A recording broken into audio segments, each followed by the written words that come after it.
The gunshot that split the night air wasn't what made Marcus Kane drop his coffee cup, though the sound echoed across his ranch like thunder rolling through the valley. What made his weathered hands lose their grip was the sight of a woman dancing barefoot in his north pasture, her arms raised to the stars as if she could pluck them from the sky one by one, her dark hair cascading down her back like a waterfall of midnight.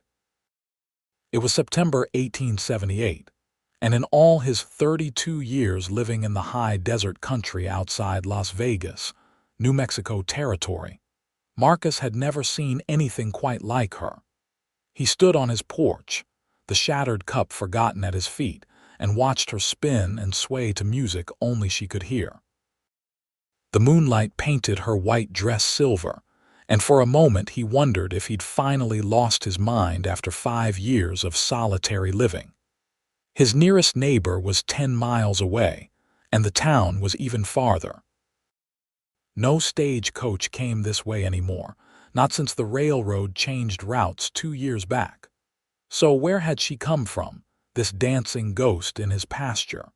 Marcus wasn't a man given to flights of fancy. He'd built this ranch from nothing after the war, back when he was just a boy of 18 with calloused hands, and a head full of dreams that hadn't yet been beaten out of him by reality. Now his cattle numbered in the hundreds, his land stretched to the horizon, and he spoke maybe 20 words a week to anyone besides his horses. The townspeople called him the Quiet Rancher, though he suspected they had less polite names too. He didn't mind. Words had always felt like foreign objects in his mouth, heavy and awkward. Silence suited him fine. But watching this woman dance, he found himself wanting to speak, to call out, to ask who she was and where she'd come from and why she'd chosen his land for her midnight performance. Instead, he did what he always did. He stayed quiet, gripped the porch railing, and waited. The gunshot came again, closer this time, and the woman stumbled mid-spin. Marcus was moving before he'd made a conscious decision, his long legs carrying him down the porch steps and across the yard. He grabbed his rifle from where it leaned beside the door out of habit, though his eyes never left the woman. She'd stopped dancing now and stood frozen like a deer that had just caught the scent of wolves. "Get down," Marcus called out, his voice rough from disuse. The words felt strange on his tongue. She turned toward him, and even in the darkness he could see the whites of her eyes, wide with fear. She didn't move. Another shot cracked through the air, and this time Marcus saw the muzzle flash from the ridge line to the east. Without thinking, he closed the distance between them, grabbed the woman's arm, and pulled her down behind the water trough just as another bullet whined overhead. "Who are you?" the woman gasped, her accent marking her as educated, probably from back east. Her voice trembled but held an underlying strength that surprised him. "The man whose land you're dancing on," Marcus replied, scanning the ridge. "Who's shooting at you?" "Men from across the mountains, from Colorado." She pressed herself against the trough, her breath coming fast. "I have to get to Santa Fe. I have information, news that could prevent a war." Marcus glanced at her, taking in details his eyes had missed in the moonlight. She was young, maybe 25 or 26, with a determined set to her jaw despite the fear in her eyes. Her white dress was torn at the hem and covered in trail dust. Her feet were bleeding. However far she'd run, it had been a long way. "Who's after you?" he asked, raising his rifle and firing a warning shot toward the ridge. The answering silence told him whoever was out there was reconsidering their approach. Cattlemen, mining interests, people who don't want the territorial governor to know what's really happening in the San Luis Valley. She looked at him directly now, her eyes meeting his. "My name is Faye Brennan. My father was a federal surveyor. They killed him 3 weeks ago when he discovered what they were doing." The words hung in the air between them, heavy with implication. Marcus knew about the troubles in Colorado, had heard rumors in town about water rights disputes and range wars brewing. But he'd kept his head down, tended his own business, minded his own affairs. That was how a man survived out here. Another shot rang out and Marcus made a decision. "Can you run?" "I've been running for 3 days," Faye said, but she pushed herself up onto her knees. "I can keep going." "The house. When I say go." Marcus waited, listening to the night. He heard the snort of horses, multiple riders trying to flank them. They had minutes at best. "Go." Faye ran, and Marcus laid down covering fire, methodically spacing his shots to make the attackers think twice about showing themselves. By the time he reached the house, Faye was already inside, pressing herself against the wall beside the door. He slammed it shut and dropped the heavy wooden bar into place. "How many?" she asked. "4, maybe 5. He moved to the window, staying to the side where he could see out without exposing himself. "They'll test us a few more times, see if we're willing to fight. If we are, they might wait for daylight or they might ride off." "They won't ride off." Faye's voice was flat, certain. "They've followed me from Alamosa. They've already lost too much time. If I reach Santa Fe, if I tell the governor what I know, their whole operation falls apart." Marcus reloaded his rifle, his movements practiced and efficient. "What operation?" Faye moved away from the wall, coming to stand near him. In the lamplight, he could see her more clearly. She was beautiful in an unconventional way, with sharp cheekbones and a wide mouth that looked like it smiled often, though it wasn't smiling now. Her eyes were gray as winter storm clouds. "They're damming the rivers, diverting water from the Rio Grande before it crosses into New Mexico. They've set up a system that will leave the Southern Valley completely dry within 2 years. Farms will fail, cattle will die, whole towns will have to be abandoned. And the men behind it, they've already bought up land options all through the territory, waiting to acquire everything for pennies once people get desperate enough to sell." It was a bold scheme, Marcus had to admit. Evil, but bold. And exactly the kind of thing that happened when there was money to be made and no one willing to stop it. "What proof do you have?" "My father's survey notes. Maps showing the diversions. Correspondence between the territorial officials who are being bribed and the investors funding the operation." She reached into her dress and pulled out a leather packet, worn and water-stained but intact. "Everything needed to bring charges in federal court." Marcus looked at the packet, then back at Faye. "Why were you dancing?" The question seemed to catch her off guard. A faint smile touched her lips, the first he'd seen. "I haven't stopped moving in 3 days. Haven't slept more than an hour at a time. When I saw your pasture, your ranch house with the lights on, I knew I'd found somewhere I could maybe rest for just a minute. And I was so tired and the stars were so beautiful and I thought—" She trailed off, the smile fading. "I thought I was safe. I thought I'd lost them in the mountains."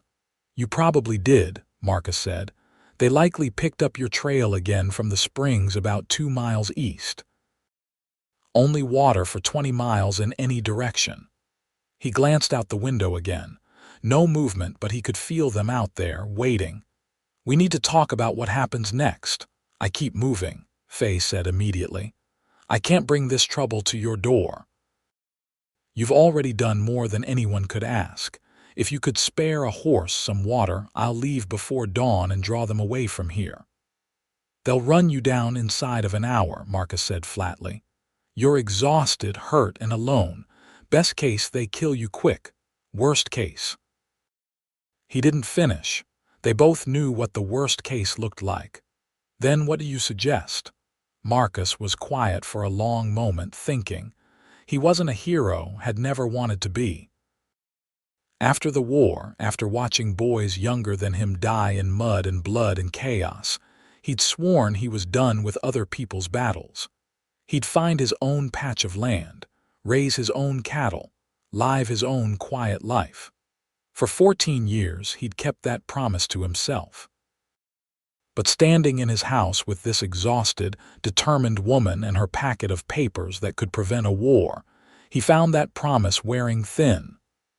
"Santa Fe is 4 days hard riding southeast," he finally said.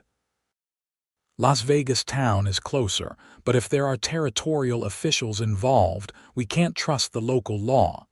We need to get you to the federal marshal, and he's based out of Santa Fe." Faye asked softly. "I know this country. Every water hole, every game trail, every place to hide and every place to avoid. Those men out there, they might know mountains, but they don't know this desert." He met her eyes. "I can get you through." "Why would you do that? You don't know me. This isn't your fight." Marcus considered the question. It was fair. More than fair. "I came out here after the war," he said slowly, picking his words with care. "I'd seen enough of what happens when powerful men decide they want something and nobody stops them. Figured I'd found a place where I didn't have to think about that anymore." He gestured toward the window. "Turns out nowhere's far enough. So maybe this is my fight after all, or maybe I'm just tired of running away from other people's fights. Either way, you're not leaving here alone." A gunshot shattered the window and they both dropped flat. Glass rained down on them and Marcus heard the bullet thud into the far wall. Then came the sound of hoofbeats, riders circling the house. "They're testing our positions," Marcus said, crawling toward his bedroom. "Stay low." He returned with 2 more rifles, a shotgun, and boxes of ammunition. Faye was already at the broken window, staying carefully to the side as she peered out. "I count 5 riders," she reported. "They're spreading out. Take this." Marcus handed her one of the rifles. "You know how to shoot." "My father taught me." She checked the weapon with practiced efficiency. "I'm not a great shot, but I can make someone think twice." They spent the next hour exchanging sporadic fire with the riders, who seemed content to keep their distance and probe for weaknesses. Marcus used the time to study them, learning their patterns. 2 were cautious, experienced fighters who exposed themselves minimally. 3 were cowboys used to range work but not gunfights, eager but undisciplined. "They're going to wait for dawn," Marcus finally concluded. "Come at us when they can see clearly." "How long until sunrise?" 3 hours, maybe 4. He glanced at her. "There's food in the kitchen, water in the pump. Get what you need." Faye hesitated, then nodded and moved away from the window.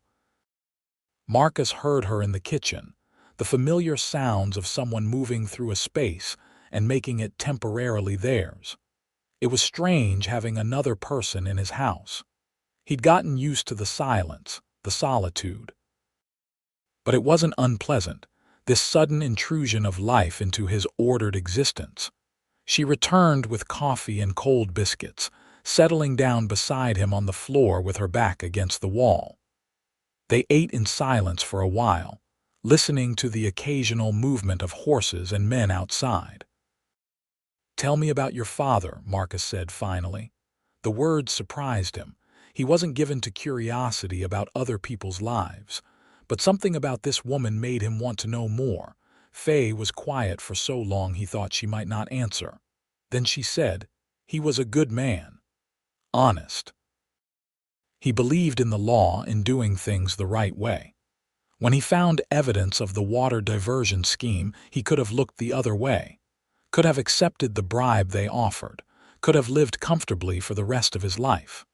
Her voice grew thick. "Instead, he documented everything, prepared a full report, and they killed him for it. I'm sorry. He knew the risk. He told me as much before he sent me away with the documents, made me promise I'd see it through no matter what." She looked at Marcus, her eyes bright with unshed tears. "I have to keep that promise. It's all I have left of him." Marcus understood promises made to the dead. He carried a few of his own. "We'll get you to Santa Fe," he said. "Whatever it takes." The attack came with the false dawn, that gray time when the world was neither dark nor light. They came from 3 directions at once, firing as they charged, trying to overwhelm the house's defenses through sheer aggression. Marcus had been expecting it. He and Faye met them with disciplined fire, Marcus aiming for horses while Faye focused on keeping the riders' heads down.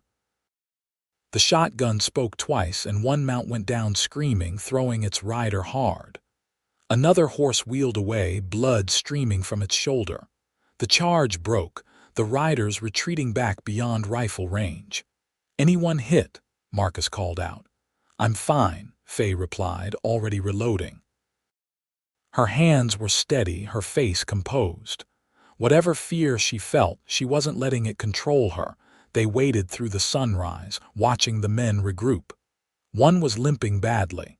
Another had his arm in a makeshift sling. The fallen horse had been shot to end its suffering, and the unseated rider was sharing a mount with one of his companions. "They're going to think twice now," Marcus said with satisfaction. "We hurt them. Will they give up?" "No, but they'll be more careful." He stood, stretching out the kinks from hours on the floor. "Which gives us time to plan." They spent the morning preparing. Marcus showed Faye where he kept his supplies, how much food and ammunition they'd need for the journey to Santa Fe.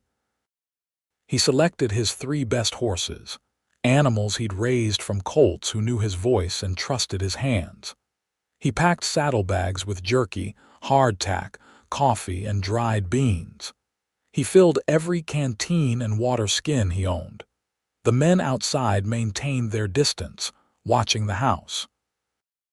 Marcus watched them right back, memorizing faces, noting weapons. 2 carried repeating rifles, expensive weapons that suggested serious money behind this operation. The others had older guns, probably their own. That told him something about the hierarchy among them. "The one with the gray hat," Faye said, coming to stand beside him at the window. "He's their leader. Name's Garrett. He was one of the men who killed my father." Marcus heard the controlled fury in her voice. "You want him dead?" "I want him hanged by a legal court after a proper trial," Faye said. "I want everything done right by the book, the way my father would have wanted." She paused. "But if it comes down to him or us, I won't lose sleep over shooting him." "Fair enough." Marcus respected that. Revenge was a poison, but self-defense was just practical. They rested in shifts through the day, one always watching while the other slept.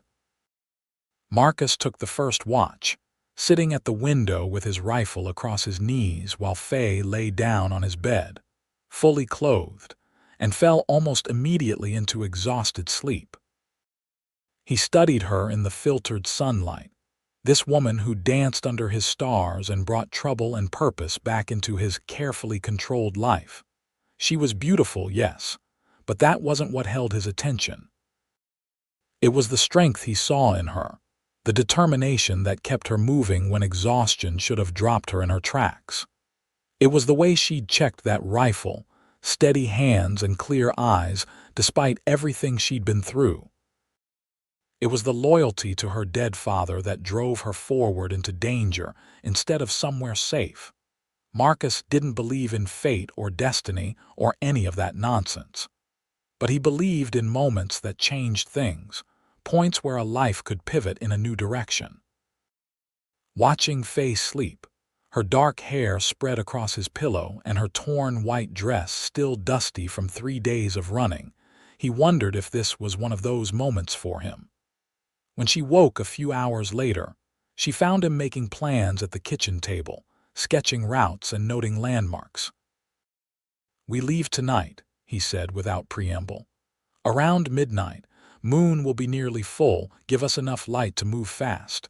We go south first, away from Santa Fe, make them think we're heading for El Paso." "But we're not." Faye leaned over the table, studying his rough map. "We are, for about 10 miles. There's a canyon there, narrow, with good cover. We'll lose them in it, then double back northeast. If we time it right, we can gain maybe 6 hours on them before they figure out what we did. That's assuming they don't post someone to watch the house." "They will." but only in the most obvious directions, toward town and toward Santa Fe. He pointed to his map. We go straight south, through rough country they'll assume we're too smart to attempt in the dark. By the time they realize we're gone, we'll be miles away. Faye studied the map, her finger tracing the route he'd drawn. This canyon, you're sure we can navigate it at night?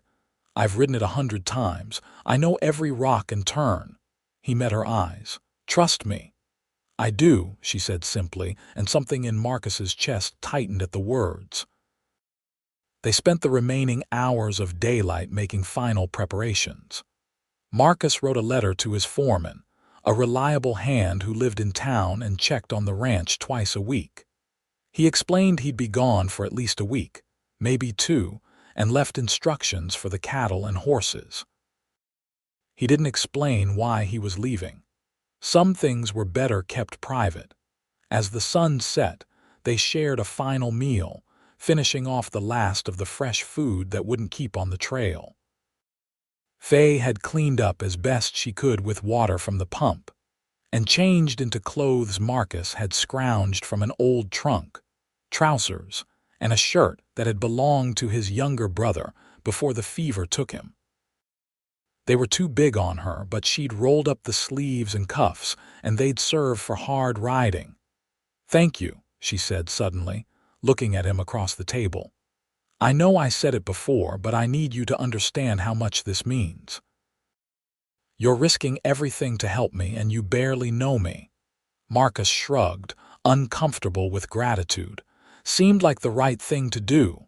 Most men wouldn't agree. Most men would have turned me away. Let me face this alone rather than make enemies of whoever's behind that operation in Colorado. Most men aren't me, Marcus said simply. Night fell, and they waited. Marcus moved through the house extinguishing lamps, making it look like they'd bedded down for the night.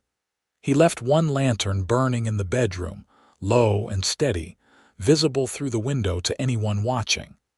Then he and Faye slipped out the back, moving silent as shadows to the barn. The horses were ready, already saddled and laden with supplies. Marcus had chosen his best mount for himself, a rangy bay gelding named Cedar, and given Faye a steady mare called Rosie. The third horse, a strong sorrel, would carry extra supplies and serve as insurance if anything happened to one of the others. They led the horses out the back of the barn, away from the watching men, moving slowly and carefully to avoid any sound that might carry in the still night air. Only when they were a quarter-mile from the ranch house, hidden behind a low rise, did they mount up and start moving at anything faster than a walk. Marcus set a hard pace, pushing south through country he knew like his own hands. The full moon turned the landscape silver and black, all sharp shadows and pale highlights. Mesquite and creosote dotted the slopes, and the smell of sage hung heavy in the cool night air. Somewhere in the distance, a coyote sang its lonely song. They rode for 2 hours before Faye spoke. How much farther to the canyon? Another hour. Marcus glanced back, checking their trail. Nothing. The night remained empty and still. How are you holding up? I'm fine. But he heard the weariness in her voice, the way she had to force strength into the words. There's a spot about halfway through the canyon where we can rest a few hours, let the horses recover. You should try to sleep. What about you? I'll keep watch. Marcus. She said his name like a challenge. When did you last sleep? Really sleep, not just doze for an hour with one eye open. He had to think about it. 2 days ago, maybe 3. Then we both rest. We set a watch schedule. You can't get me to Santa Fe if you're dead on your feet. She was right, though he didn't like admitting it. Fine, 2 hours each. I'll take first watch. The canyon opened up before them like a wound in the earth, narrow and deep, its walls black in the moonlight. Marcus led the way in, following a path only he could see. The walls rose around them, cutting off the sky, and the sound of the horses' hooves echoed off the stone. They were an hour into the canyon when the shots came. The ambush was perfect. Marcus realized it even as he was throwing himself from the saddle, dragging Faye down with him. They'd been too clever, too confident in their plan, and Garrett had been smarter than Marcus had given him credit for. He'd guessed their route or been lucky, or maybe paid someone in Las Vegas who knew the country. However he'd done it, he'd gotten ahead of them and set up in the one place where retreat was nearly impossible. "Get behind the rocks," Marcus shouted, grabbing the rifles from Cedar's saddle and firing blind toward the canyon walls where muzzle flashes bloomed like deadly flowers. Faye scrambled for cover, pulling the packhorse with her. The mare, Rosie, screamed and went down, blood black in the moonlight. Marcus dove behind a boulder as bullets sparked off the stone around him. They were pinned, the walls too steep to climb and the canyon too narrow to maneuver. Garrett had them caught like fish in a barrel, and it was only a matter of time before a lucky shot found its mark. But Marcus hadn't survived 14 years in this country by giving up when things got hard. He studied the canyon walls, looking for any advantage, any weakness in Garrett's position. There. A gap in the firing pattern, a section of wall where no shots came from. Either an oversight or a blind spot. "Faye," he called. "Can you hear me?" "I hear you." Her voice came from behind a cluster of rocks 10 feet away. Too far, she'd never make it back to him without exposing herself. "There's a slot canyon about 30 feet ahead on your left. Can you see it?" A pause. "I see it. I'm going to lay down cover fire. When I do, you take the packhorse and run for that slot. Get as far in as you can and hide. They're after you and those documents, not me. Once I know you're clear, I'll try to lead them away." "No." The word was flat, absolute. "We stay together. Faye, be reasonable. I am being reasonable. Split up and we're both dead. Together we have a chance." Another shot rang out and chips of stone sprayed from the boulder sheltering her. "Besides, I'm not letting you sacrifice yourself for me. That's not how this works." Despite everything, Marcus almost smiled. "Stubborn woman." "Then what do you suggest?" "The slot canyon. We both go. Take what we can carry and leave the horses. Move fast and hope they're too big to follow." It wasn't much of a plan, but it was better than staying pinned down until Garrett worked up the nerve to rush them. "All right, on 3. 1, 2, 3. They moved together, Marcus laying down a rapid fire that made their attackers duck while Faye sprinted for the slot canyon, the packhorse's lead rope in her hand. Marcus was right behind her, running backward, firing until his rifle clicked empty. He threw it aside and drew his pistol, squeezing off 2 more shots before diving into the narrow opening. The slot canyon was barely wide enough for the horse, its walls pressing close on either side. They pushed forward, Faye in the lead, Marcus bringing up the rear, still watching behind them. They could hear shouting from the main canyon, the sound of men arguing about who should go in after them. The slot twisted and turned, rising steadily. Marcus's shoulders brushed the walls. The packhorse balked, nervous in the tight space, and they had to coax it forward. Behind them, the voices grew closer. "Keep moving," Marcus urged. "Don't stop." The slot opened suddenly into a small box canyon, maybe 50 feet across, with walls too steep to climb and no other exit. They were trapped. "Perfect," Faye said bitterly, looking around. "We just ran into a cage." Marcus was already studying the walls, looking for any route up. There. A crack in the rock face, narrow but climbable, leading to a ledge about 20 feet up. From there, maybe they could traverse to the rim. It would be dangerous in the dark, probably deadly. But staying here would definitely be deadly. "Can you climb?" he asked Faye. She followed his gaze, saw what he was looking at, and her face went pale. "I can try. That's all I'm asking." He quickly unpacked the essentials from the horse, stuffing food and water into a smaller pack that Faye could carry. He took his remaining rifle, ammunition, and his own supplies. The rest they'd have to abandon. "You go first. I'll be right behind you." Voices echoed from the slot canyon close now. They were out of time. Faye started climbing. Marcus watched her for a moment, making sure she had the route, then turned to face the slot canyon entrance, rifle raised. He'd buy her as much time as he could. The first man through died fast, Marcus's shot taking him in the chest before he'd fully cleared the opening. The second was smarter, staying in cover, firing blind around the corner. Marcus ignored him, glancing back to check Faye's progress. She was 10 feet up, moving steadily, her hands and feet finding holds in the dark. "You can't win this, Kane," Garrett's voice called from the slot. "There's 5 of us, only one of you. The woman can't have gotten far. Give her up, walk away, and we'll let you live." "Somehow I doubt that," Marcus called back, working his way backward toward the crack in the wall, keeping his rifle pointed at the slot entrance. "You're throwing your life away for a woman you just met. That makes sense to you." Marcus thought about Faye dancing under his stars, about the determination in her eyes, about the packet of papers that could stop a scheme to steal an entire valley's water. "Makes more sense than most things I've done." A shot rang out and Marcus returned fire. The standoff continued while Faye climbed, agonizingly slow. Marcus could see her 20 feet up now, pulling herself onto the ledge. She was going to make it. Then her foot slipped. Marcus's heart stopped as he watched her slide, her hands scrabbling for purchase on the smooth rock. She caught herself on a small outcropping, her fingers white with strain, her whole body pressed against the wall.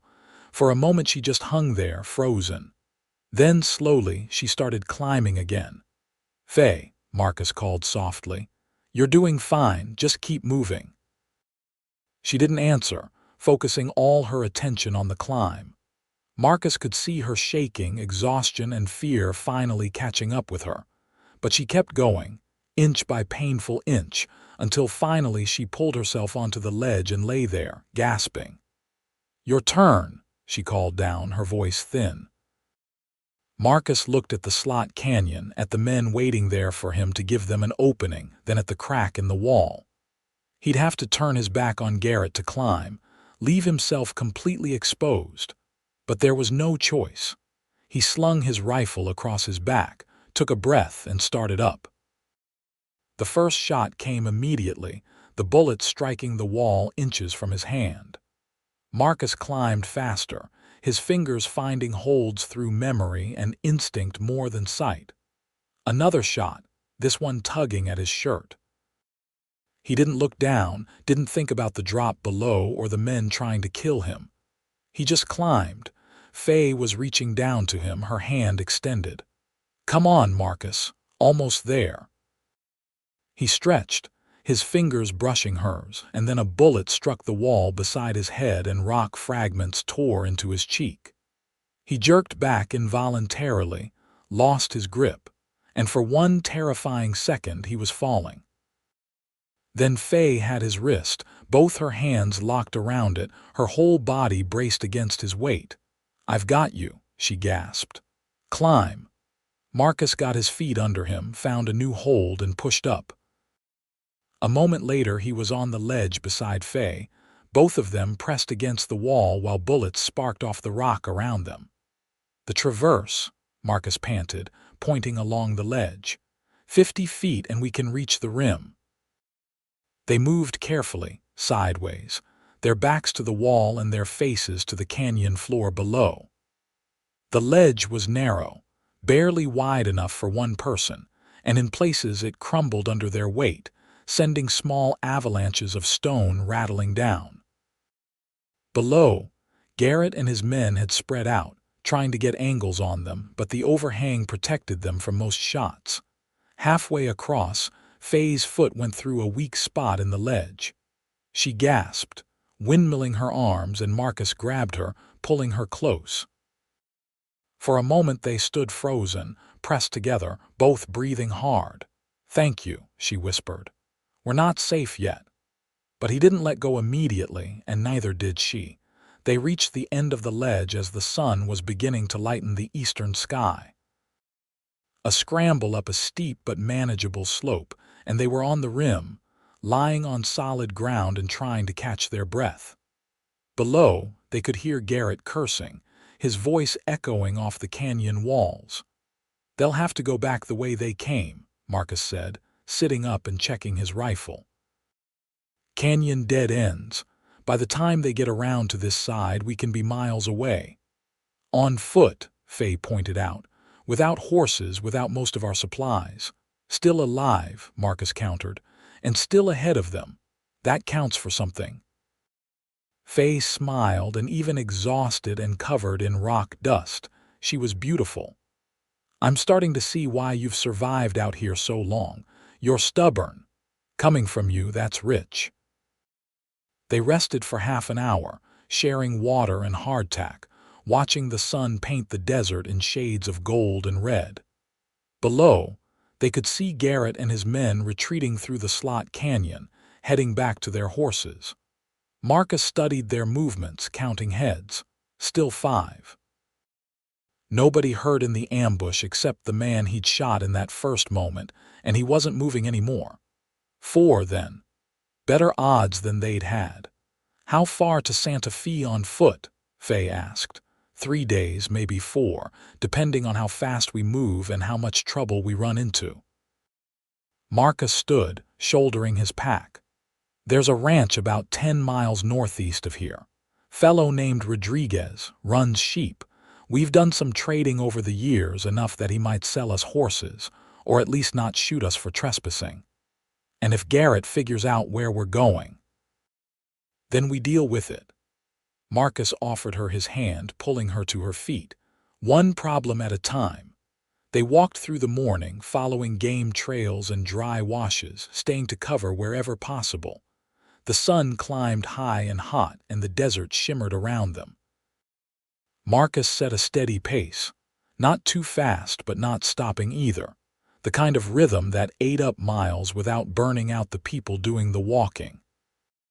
Faye kept up without complaint, though he could see the exhaustion in her face, the way she favored her left foot where blisters were probably forming. But she didn't ask to rest, didn't ask to slow down. She just put one foot in front of the other and kept moving. Around noon, they found shade under an overhang and stopped to eat and rest. Marcus checked their back trail carefully, but saw no sign of pursuit. Either Garrett was still getting organized or he'd guessed wrong about their direction. Either way, they had breathing room. "Tell me about your ranch," Faye said, leaning back against the cool stone. "How did you end up out here?" Marcus was quiet, debating how much to share. He wasn't a man who talked about himself. But they had hours of walking ahead, and silence, which usually comforted him, suddenly felt awkward with her. "Came out after the war. I was 18, my brother was 16. We had some money our father left us and dreams about raising cattle. Bought the land cheap, built the house ourselves, spent 5 years learning how to not die in the desert." He paused. "My brother didn't make it. Fever took him in 75, but the ranch survived, and I guess I did too." "I'm sorry about your brother." "Me too."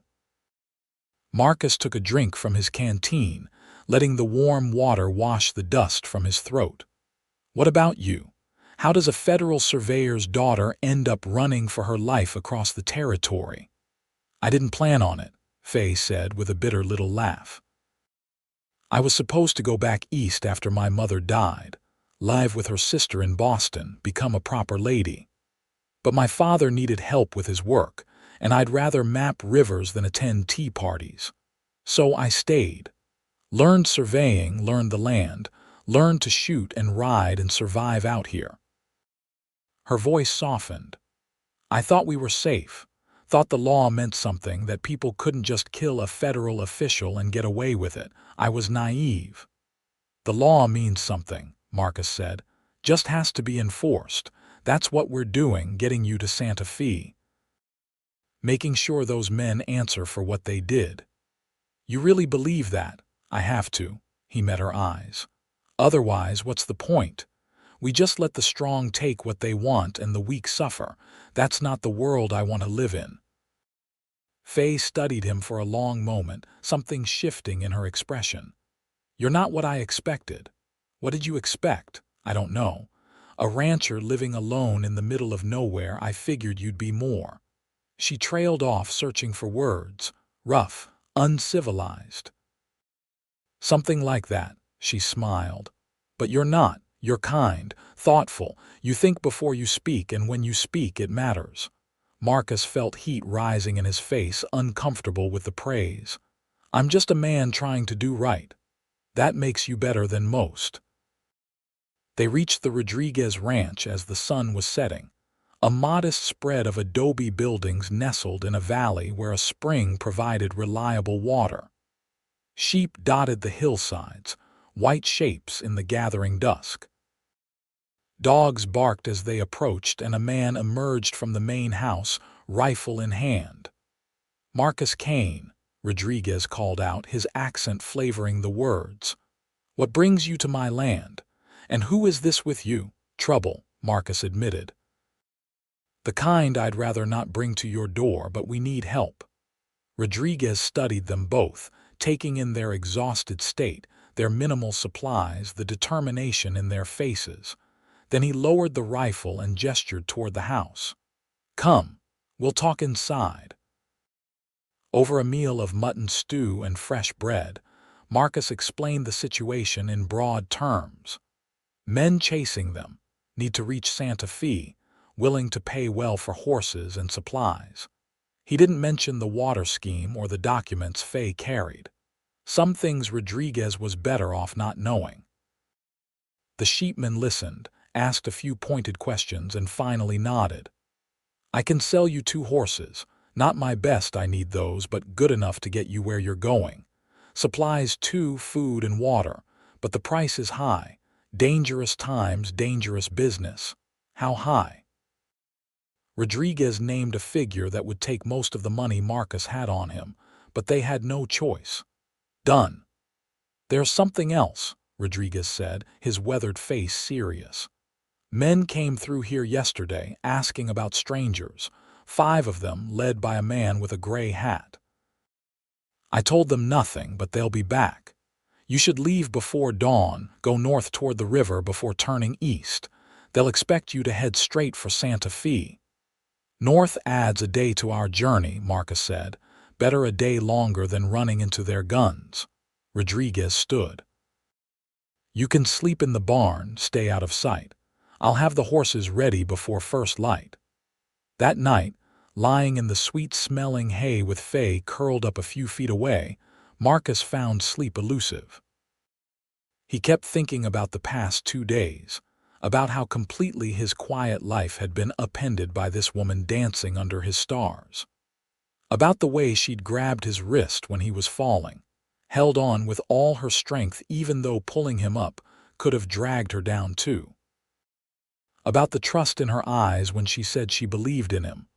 Marcus, her voice came soft through the darkness. Are you awake? Yes. Thank you for everything. I know I keep saying it, but I don't think you understand how much it means. What you're doing, giving up your safety, your ranch, maybe your life, for someone you don't even know. I know you, Marcus said quietly. Maybe not everything about you, not your history or your favorite color or what you dream about, but I know the important things. I know you're brave. I know you keep your promises even when they lead you into danger. I know you don't quit, no matter how hard things get. Those are the things that matter. Silence, then the rustle of hay as she moved closer. In the dim light from the moon through the barn window, he could just make out her face. I was engaged once, she said softly. Back east before I came out here, to a lawyer, a good man by all accounts. But when he found out I wanted to stay in the territory, help my father with his work instead of hosting dinner parties, he said I had to choose, him or this wild country. She paused. I chose the country. Everyone said I was foolish throwing away security for adventure. Maybe they were right. Did you love him? I thought I did. But now, after everything, I realize I loved the idea of him more than the actual man. The safety, the respectability, the future everyone expected me to want. She was close enough now that Marcus could feel the warmth of her. I've never regretted my choice, even when things got hard. This land, this territory, it's become part of me. I'd rather die free here than live safe somewhere else. Marcus understood that sentiment deep in his bones. Your father knew that about you. That's why he trusted you with those documents, with finishing his work. He knew you wouldn't quit. I won't, Faye agreed. But Marcus, when this is over, when I've delivered the papers and testified and done everything that needs doing, I don't know what comes next for me. My father's gone.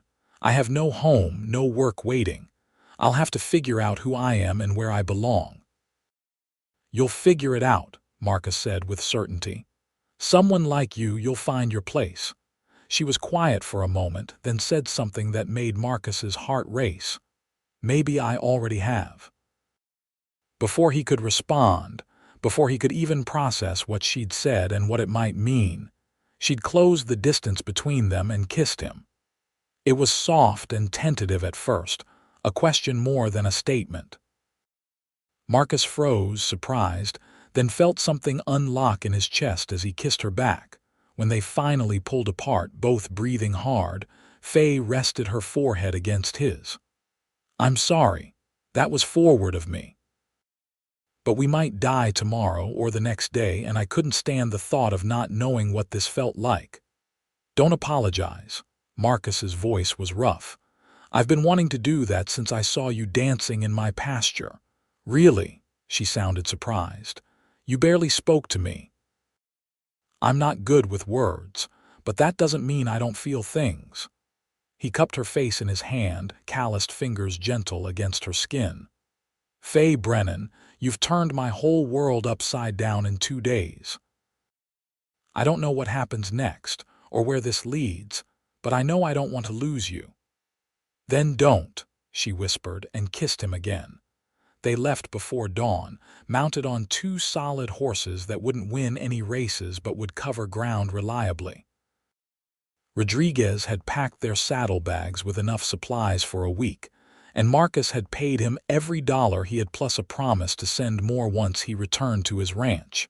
If he returned. But that was a worry for another time. They rode north as Rodriguez had suggested, following the river for half a day before turning east toward Santa Fe.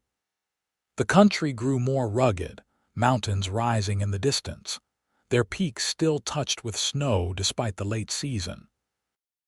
They saw no sign of pursuit, but Marcus knew better than to relax. Garrett hadn't given up. He was out there somewhere, searching, waiting for them to make a mistake. They camped that night in a grove of cottonwoods by a stream, risking a small fire to cook beans and coffee. Faye sat close to Marcus, their shoulders touching, and they talked in low voices about everything and nothing. She told him about growing up in St. Louis, about the first time she'd seen the Western Territories and fallen in love with the vast spaces and endless sky. He told her about the war, about coming home to find his mother dead and his brother half wild with grief, about the decision to leave everything behind and start fresh in New Mexico. You ever regret it? She asked. Leaving? Sometimes. There are people I miss, places I'd like to see again. But this land, it gave me something I needed, peace maybe, or at least the space to find it.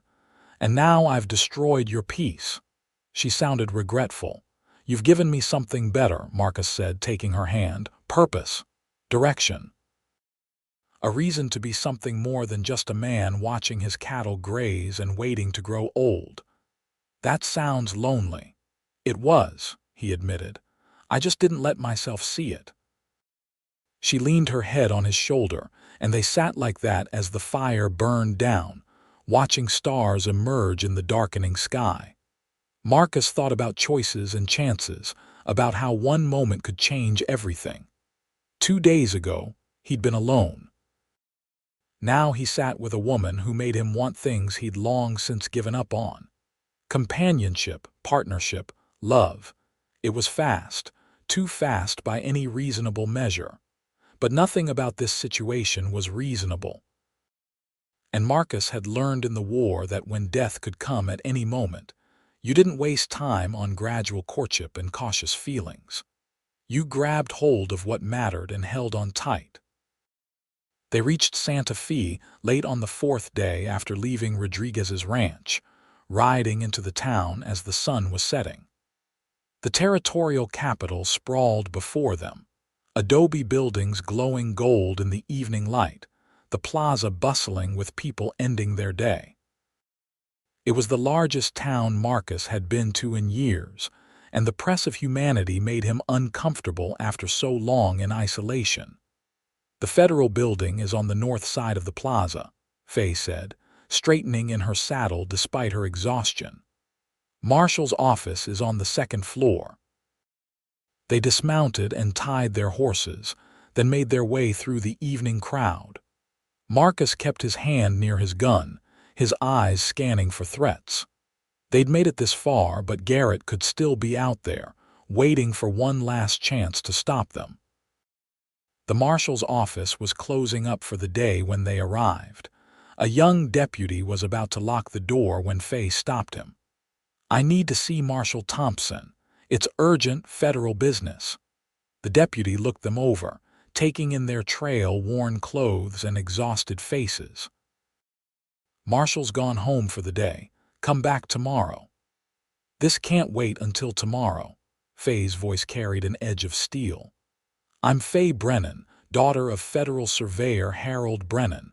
I have evidence of a major criminal conspiracy that requires immediate attention." Something in her tone made the deputy reconsider. "Wait here." He disappeared into the back office, and they heard low voices in conversation.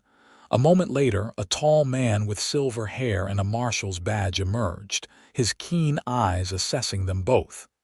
"Miss Brennan, I remember your father." "Good man. Word came down from Denver about what happened to him. We've been looking for you. Then you know why I'm here." Faye pulled the leather packet from inside her shirt and held it out. "My father's survey notes, maps, correspondence. Everything you need to prove the water diversion scheme and the men behind it." Marshal Thompson took the packet, handling it carefully, his expression growing grave as he scanned the first few pages. "This is exactly what we needed. The territorial governor has been under pressure from certain parties to approve the water rights transfers, but he's been stalling, waiting for proof that something illegal was happening." He looked up at Faye. "Your father's work might just save the whole Southern Valley." "There's something else," Faye said. "The men behind this, they killed my father, and they've been chasing us for days, trying to stop this information from reaching you. Their leader is a man named Garrett. He and 4 others ambushed us in the canyon country east of Las Vegas. One of them is dead, but the other 4 are still out there. I'll send deputies out immediately, start looking for them." Thompson glanced at Marcus. "And who might you be?" "Marcus Kane. I own a ranch outside Las Vegas. I've been helping Miss Brennan reach Santa Fe safely." The marshal's eyes sharpened. "Kane. I know that name. You were in the war, rode with Hastings' company." Marcus stiffened. He didn't like talking about the war, especially with lawmen. Hastings' company had developed a reputation near the end, the kind of reputation that followed a man. "That was a long time ago. Relax, son. I'm not holding anything against you, just noting that Miss Brennan had good help." Thompson turned back to Faye. "You both look dead on your feet. There's a hotel across the plaza, the Exchange. I'll send word ahead that the marshal's office is covering your rooms for the night. Get some rest, clean up, and come back tomorrow around 10. I'll need full statements from both of you, and the territorial governor will want to meet you." They stumbled out of the marshal's office in a daze. It was over. They'd made it. Faye had kept her promise to her father, and the men behind the water scheme would face justice. Marcus should have felt relief, triumph even. Instead, he felt oddly empty, like finishing a book and not knowing what to do with himself afterward. The hotel was nicer than anywhere Marcus had stayed in years.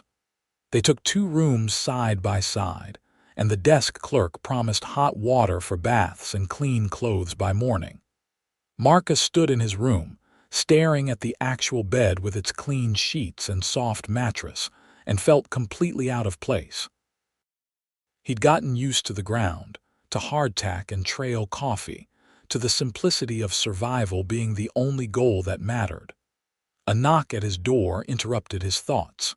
He opened it to find Faye standing there, clean and damp from her bath, wearing a borrowed robe from the hotel. She'd washed the trail dust from her hair and it hung loose around her shoulders. "Can I come in?" she asked. Marcus stepped back, letting her enter. She moved to the window, looking out at the plaza below, now lit with lamps as the evening deepened. "We did it," she said softly. "I keep expecting to feel more relief or happiness or something, but mostly I just feel tired." "That'll pass," Marcus said. "Give it a day or 2 for everything to sink in. Will you stay? In Santa Fe, I mean.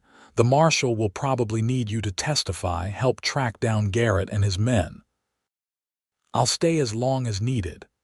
Marcus moved to stand beside her at the window. "But then I should get back to my ranch. I've been gone almost a week and there's work that can't wait much longer." "Of course." Faye's voice was carefully neutral. "Your life, your responsibilities, I understand." Marcus heard what she wasn't saying, the question underneath the words. "Faye, what happens next? Between us, I mean." She turned to face him, her gray eyes searching his face. "I don't know. This whole thing, it's been like living in a dream. Running from danger, stealing kisses in the dark, feeling more alive than I have in years. But now it's over and we have to go back to being regular people, and I don't know if what we felt out there can survive in here." "Why wouldn't it?" "Because out there we needed each other. We were partners in survival, united against a common threat. But here, in the regular world, you're a rancher who likes his solitude, and I'm a woman with no clear future who just cost you a week of your life and probably made you enemies you didn't need." Marcus took her hands in his, holding them gently. "You think that's all this was? Convenience? 2 people thrown together by circumstances, wasn't it?" "No." The word came out fierce, passionate in a way Marcus rarely let himself be. "Faye, I've been alone by choice for 5 years. I've had opportunities for companionship, for romance, if I'd wanted them. I didn't want them. I wanted quiet and solitude and control over my small piece of the world. And then you showed up dancing under my stars and everything changed." "Marcus, let me finish." He squeezed her hands. "You didn't destroy my peace. You woke me up. You reminded me that there's more to life than just existing, just passing time until death comes. You made me want things again, feel things again.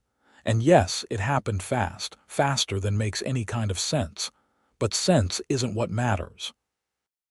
What matters is that when I think about going back to my ranch and you not being there, I feel sick. What matters is that I want to know your favorite color and what you dream about and what makes you laugh. What matters is I'm falling in love with you, and I don't care if that's foolish or reckless or too fast. It's true." Faye stared at him, tears welling in her eyes. "Green," she whispered. "What?" "My favorite color is green, like cottonwood leaves in spring, like new grass after rain." She smiled through her tears. "And I dream about being free, about doing work that matters, about finding someone who sees me as I actually am instead of what I should be. And you make me laugh, Marcus Kane, with your serious face and careful words and the way you act like helping someone is a burden when really you're the kindest man I've ever met." "Faye." Now it was his turn to struggle for words. "I'm falling in love with you too," she said simply. And it terrifies me because I don't know how to make this work. I don't know where I fit in your life or where you fit in mine. But I know I don't want to lose you either." Marcus pulled her close, holding her tight, breathing in the clean scent of her hair. "Then we figure it out, together. One step at a time, same as we got here." She laughed softly against his chest. "You make it sound so simple." "Maybe it is." He pulled back enough to look at her face. "You need a place to stay, work to do. I have a ranch that's too big for one person and skills I could teach you if you want to learn. Or you could do something else, something of your own. Santa Fe isn't far, only a day's ride. You could split your time, build something new here while making the ranch your home base." He paused. "Our home base? Are you asking me to live with you?" "I'm asking you to give us a chance, to see if what we found out there can grow into something lasting in here." He touched her face gently. "I'm asking you to stay." Faye kissed him, soft and slow, and Marcus felt something settle in his chest, a rightness he hadn't known he was missing. When they finally broke apart, she was smiling. "I'm saying yes, to all of it. The ranch, the teaching, the trying, to you." They spent that night in Marcus's room, talking until the small hours about plans and possibilities. Faye wanted to continue her father's work, using his techniques to help settlers and farmers across the territory. Marcus suggested she could operate out of Santa Fe, taking commissions and building a reputation while the ranch provided stable income. They could work together, partners in every sense of the word. As dawn broke over Santa Fe, they finally fell asleep wrapped in each other's arms, exhausted but content, the worst behind them and the future stretching out with promise. The next weeks passed in a blur of activity. Marshal Thompson's investigation moved quickly once he had Harold Brennan's documentation. Warrants were issued, arrests made. The territorial governor publicly denounced the water diversion scheme and launched a full inquiry into the corruption that had allowed it to get so far. Several officials resigned rather than face charges, and the newspapers had a field day with the scandal. Garrett and 2 of his men were captured trying to cross into Colorado. The other 2 were found dead, apparently having turned on each other over money. Garrett himself would hang for murder and conspiracy, a fact that gave Faye grim satisfaction. Justice, as her father would have wanted. Marcus testified before the territorial court, explaining his role in helping Faye reach Santa Fe. The judge thanked him for his service and dismissed him without charges, though the prosecutor had briefly considered bringing reckless endangerment complaints for the man killed in the Slot Canyon. Self-defense was clear. The judge ruled, and that was the end of it. Through it all, Marcus and Faye stayed in Santa Fe, using the time to plan their future. They bought supplies for the ranch, ordered surveying equipment for Faye's new business, visited a lawyer to draw up a partnership agreement that would protect them both. And they courted, properly and publicly, walking in the plaza and attending church services, and doing all the things respectable people did when building a life together. 2 months after that night when Marcus first saw Faye dancing under his stars, they married in a small ceremony at the Santa Fe courthouse. Marshal Thompson stood as witness, along with Rodriguez the sheepman, who traveled all the way from his ranch to attend. Faye wore a simple blue dress, and Marcus wore his best shirt and a nervous expression that made her smile. The judge pronounced them husband and wife, and Marcus kissed his bride while a few onlookers applauded. They returned to the ranch as the leaves were turning gold, autumn painting the high desert in warm colors. Faye had never seen the place in daylight, had only known it as the setting for her desperate midnight dance. Now she saw it properly. The sturdy house Marcus had built with his own hands, the corrals and barn and outbuildings, the pastures where cattle grazed, the endless sky stretching overhead. "It's beautiful," she said, standing in the yard and turning slowly to take it all in. "Marcus, it's really beautiful. It's home," he said simply. "Our home now." They settled into a rhythm over the following months. Marcus taught Faye the ranching business, how to judge cattle, mend fences, manage grazing rotations. She learned to rope and brand, to read the weather and the land. In turn, she taught him surveying, sharing her father's techniques, showing him how to map the water sources on his property and the neighboring lands. Together they created detailed charts of the whole area, information that proved invaluable when disputes arose over boundaries and resources. Faye's surveying business grew steadily. Word spread about the woman who'd exposed the water scheme, who'd inherited her father's skills and integrity. Settlers and ranchers began hiring her for surveys and water consultations. She traveled throughout the territory, sometimes for days at a time, but she always came home to Marcus and the ranch. In the spring of 1880, their first child was born, a boy they named Harold after Faye's father. Marcus held his son with wonder and terror in equal measure, this tiny person who depended on them for everything. Faye recovered quickly from the birth, and within weeks was back to work, though she limited her travel to day trips until the baby was older. Life continued, seasons passing, the ranch prospering. They hired hands to help with the growing operation, good men who respected Marcus's quiet authority and Faye's sharp mind. The house expanded, rooms added for the growing family. A second child came, then a third, filling the ranch with noise and life and love. Marcus discovered he liked being a father. He taught his children the same things his father had taught him: how to work hard, treat people fairly, keep your word. Faye taught them to read and write, to think independently, to question injustice. Together they raised kids who were tough enough for the territory, but kind enough to care about more than just their own survival. The water scheme scandal had long-lasting effects throughout New Mexico territory.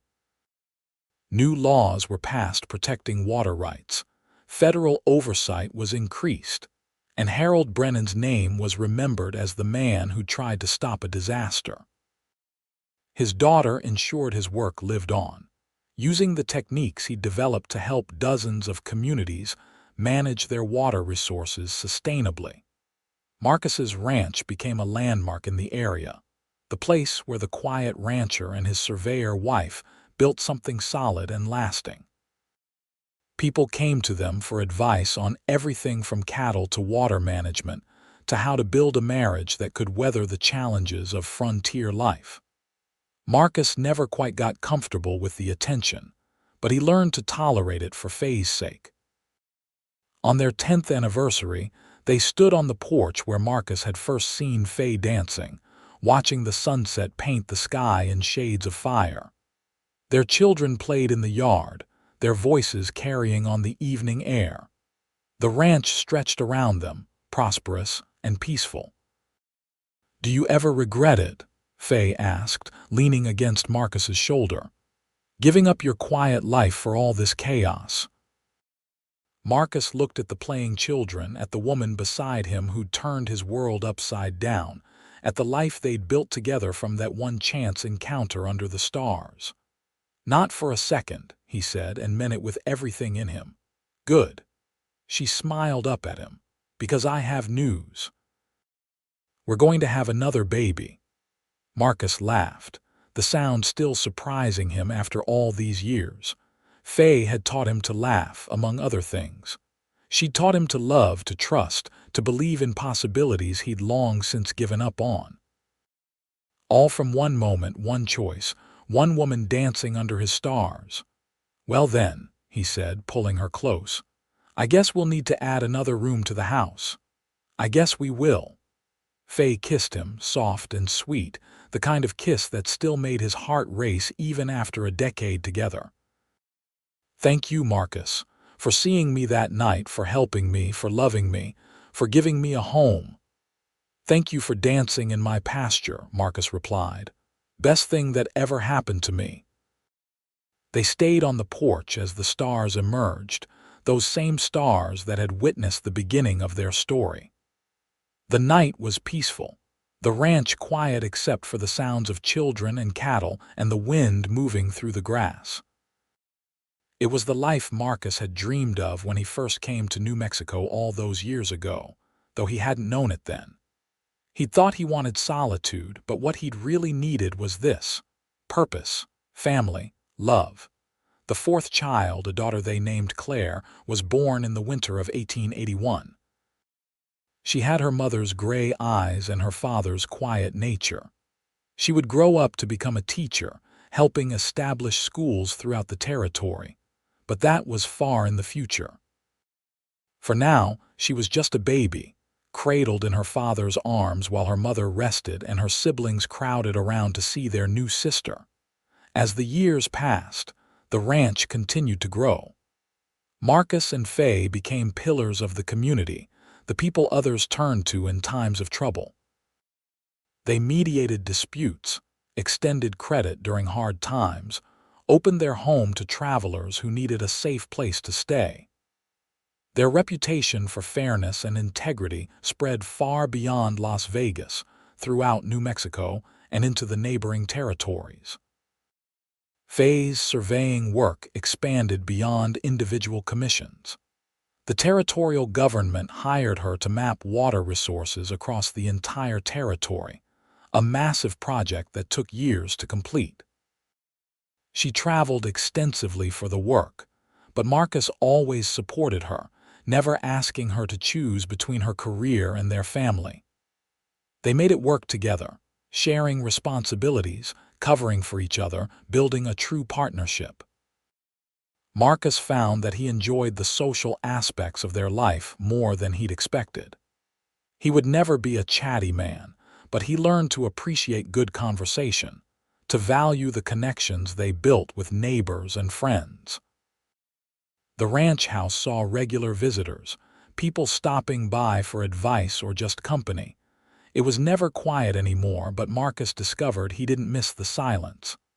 Life was too full, too rich, too good to wish for anything different. In 1885, when Harold was 5 and ready to start learning his letters properly, Faye took on a new project. She started a school on the ranch, open to any child in the area who wanted to learn. It started small, just Harold and a few neighbor kids, but grew quickly. Within 2 years, she had 20 students, and the Territorial Education Board officially recognized the Kane Ranch School. Marcus built a dedicated schoolhouse, a solid structure with big windows and plenty of space. He hired a proper teacher to assist Faye, a young woman from the East who'd come west for adventure and found purpose in education.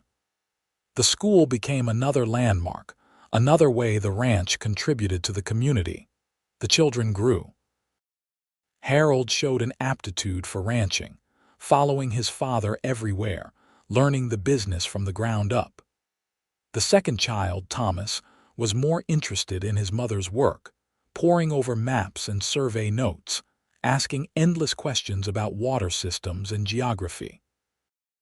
Margaret III had a way with horses that amazed even Marcus, who'd been working with them his whole life. And Claire, the baby, loved books and learning with a passion that made Faye glow with pride. They were good kids, all of them. Strong and kind and ready for whatever challenges life would bring. Marcus and Faye had given them roots and wings, stability and freedom, structure and love. It was the best legacy any parent could offer. In 1889, on a warm September evening exactly 11 years after Marcus first saw Faye dancing under his stars, they hosted a celebration at the ranch. Friends and neighbors came from miles around, bringing food and music and good wishes. It was a party for everything. Their anniversary, the completion of Faye's territorial water survey, the expansion of the school, the simple fact that they'd built something lasting in this wild country. As the sun set and the party moved into full swing, Marcus found himself standing on the porch again, watching the celebration unfold. Faye found him there, slipping her hand into his. "Thinking about anything in particular?" she asked. "Just remembering," Marcus said. 11 years ago, I was standing right here alone, thinking my life was exactly what I wanted, and then I saw you, dancing like a fool in your pasture," Faye laughed. "I must have looked insane." "You looked like hope," Marcus said, "like possibility. Like everything I'd given up on suddenly being real again." He turned to face her. "You changed my life, Faye, completely and forever." "We changed each other's lives," she corrected gently. "You gave me a home when I had nothing. You gave me love when I thought I'd die alone on some dusty trail. You gave me a future when all I could see was the past." She squeezed his hand. "We saved each other, Marcus. That's what partners do." The music swelled behind them. Someone had brought a fiddle and someone else a guitar, and people were starting to dance. Marcus had never been much for dancing, but tonight felt different. Tonight felt like celebration was required, like joy was mandatory. "Dance with me," he said, surprising himself as much as Faye. Here, now, under our stars." He led her down from the porch to a clear spot in the yard, away from the crowd but visible to anyone who cared to look. The music shifted, the fiddler catching Marcus's eye and understanding, sliding into a slower melody. Marcus took Faye in his arms and they danced, awkward and unpracticed but full of love. Their children watched, laughing at their parents' stiff movements. Their friends smiled, recognizing the romance in the gesture. And Faye, dancing under the same stars she danced under 11 years before, felt the circle of her life complete. "I love you," Marcus said, the words coming easily now after years of practice. "Then, now, always." "I love you too," Faye replied. "My quiet rancher, my unexpected miracle. My home." They danced until the song ended, then stayed in each other's arms as the party continued around them. The stars watched over them, eternal and unchanging, bearing witness to what they'd built together. A ranch, a family, a life. Love born from chance and forged through trials, now tempered into something unbreakable. The years that followed were kind to them. The ranch prospered, the children grew into capable adults who made their own marks on the world. Harold took over the ranching operation, expanding it into one of the largest in the territory.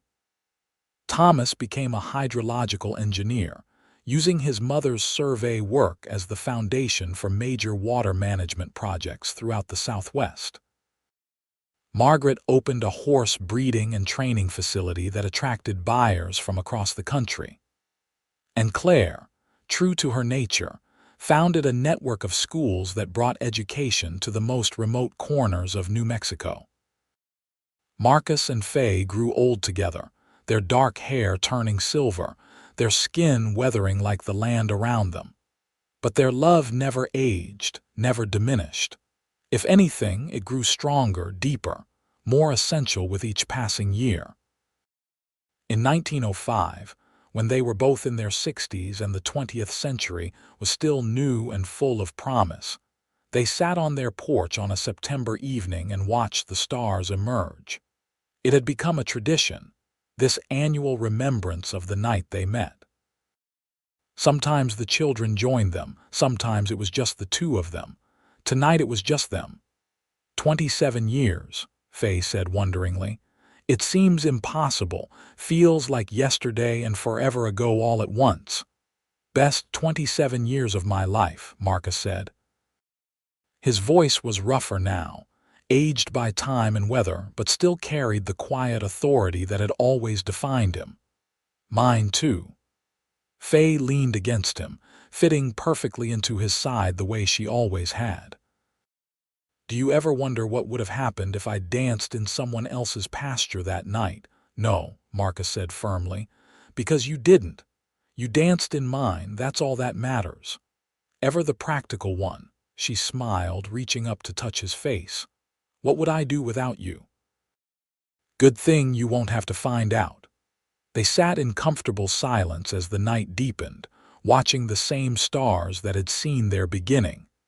The ranch was quieter now that the children had homes of their own, but it was still full of life. Grandchildren visited regularly, filling the house with energy and noise.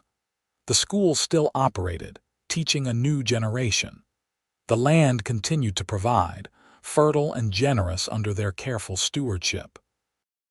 Marcus thought about the boy he'd been, 18 and full of grief and hope in equal measure, riding into New Mexico territory with nothing but his brother and their father's inheritance.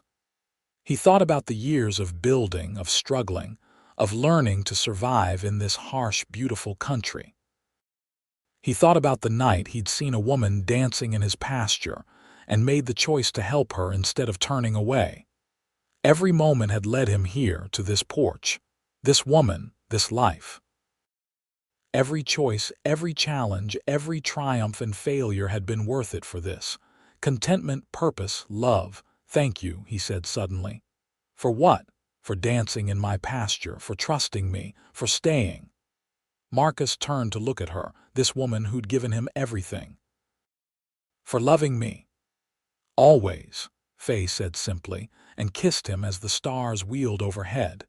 They lived many more years together, watching the territory transform around them, seeing their children have children and their grandchildren grow. They saw automobiles replace wagons, telephones connect distant towns, electricity light homes that had relied on lamps. The world changed, but some things remained constant.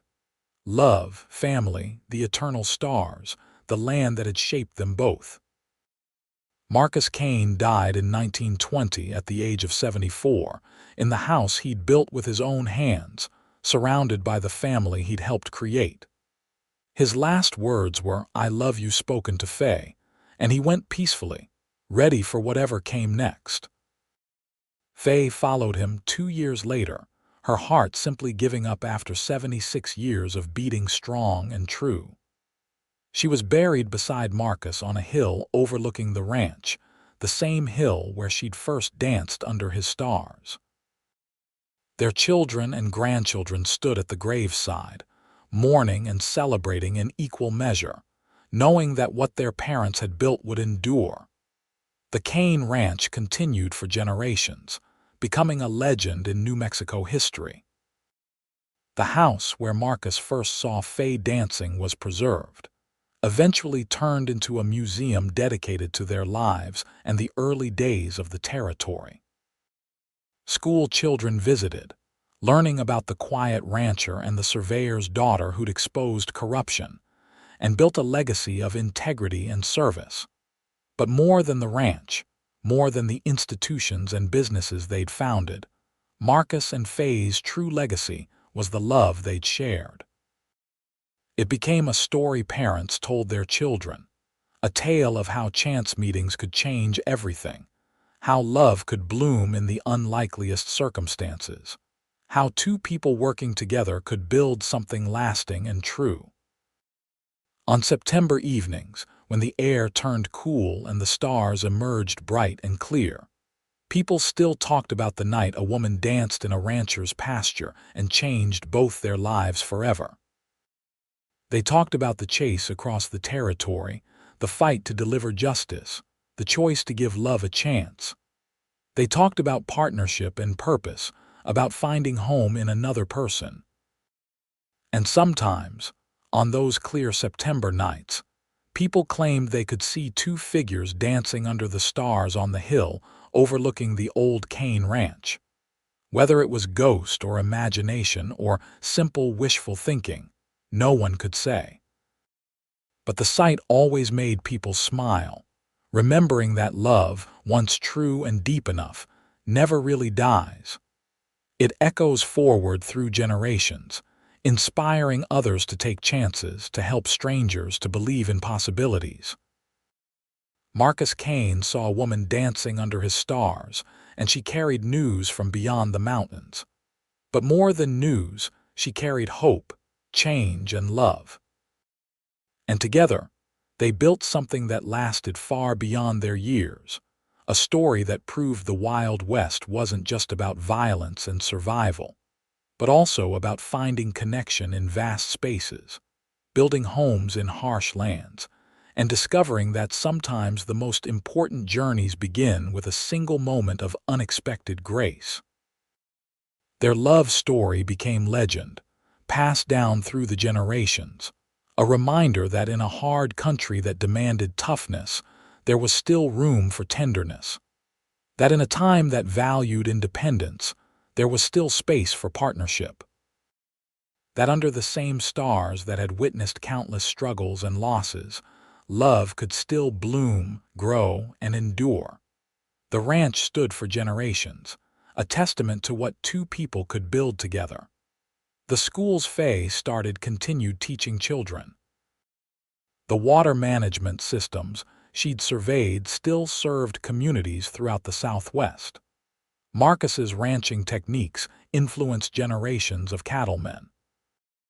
Their children's children's children carried forward the values they'd instilled: integrity, hard work, kindness, and the courage to stand up for what was right. But if you asked any of them what mattered most about Marcus and Faye's story, they'd tell you it wasn't the accomplishments or the legacy. It was the love. The simple, profound, transformative love between two people who'd found each other under unlikely circumstances and chosen, every day for 44 years, to keep choosing each other. That was the real story. That was what endured. Not just in history books or family trees, but in the very air of New Mexico, in the sweep of stars across the desert sky, in every person who ever took a chance on love and found it worth every risk. Marcus Kane saw a woman dancing under his stars, and it changed everything. And in the end, that's what love does. It changes everything if we're brave enough to let it. The stars still shine over the high desert country outside Las Vegas, New Mexico. The ranch still stands, weathered but solid. And on September evenings, when the air is just right and the stars emerge bright and clear, you can almost hear music on the wind, almost see two figures dancing, eternal and undiminished by time. Love stories have power because they remind us of what's possible, what's worth fighting for, what makes life more than just survival. Marcus and Faye's story did that for generations, and continues to do it still. It reminds us that help given to strangers can transform into something beautiful, that love can grow in the space between heartbeats, that two people working together can build legacies that outlast them by centuries. It reminds us that sometimes the most important moments of our lives begin with simple choices: to help instead of turn away, to trust instead of doubt, to love instead of fear. Marcus made that choice when he ran to help a dancing stranger in his pasture. Faye made it when she trusted a quiet rancher with her life and her heart. And together, they proved that such choices matter, that they echo forward, that they change not just individual lives but entire communities, entire territories, entire futures. So the story ends as all good love stories should, with a life fully lived, a love fully realized, and a legacy that continues beyond any one lifetime. Marcus and Faye Kane rest together on their hill, under their stars, having given everything they had to each other and to the land and people they loved. Their story is complete, their circle closed, their love proven eternal. And somewhere, on some September evening yet to come, another person will stand under those same stars and hear the story of the quiet rancher and the dancing woman, and they'll be inspired to take their own chance, make their own choice, find their own love. Because that's what the best stories do. They don't just tell us what happened, they show us what's possible. Marcus Kane saw a woman dancing under his stars. She carried news from beyond the mountains, and together they built forever. That was their story, complete and true, a love for all time.